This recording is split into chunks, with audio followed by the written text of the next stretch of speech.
makibahagi sa aming balitaan. I-like lamang ang aming Facebook page o di kaya i-follow nyo kami sa aming YouTube channel. Para naman sa inyong mga comments, suggestions at public service announcement, mag-email lamang dito sa IBC. At yan ang mga makabuluhang balitang aming nakalap. Kaibigan, 10 araw na lamang po at Pasko na. Muli kaming magbabalik bukas. Maraming salamat, Pilipinas.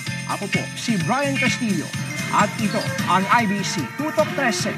Kaibigan ng bayan, kaibigan ng katotohanan. Susunod na po ang Chooks to Go MPBL Invitational Tournament.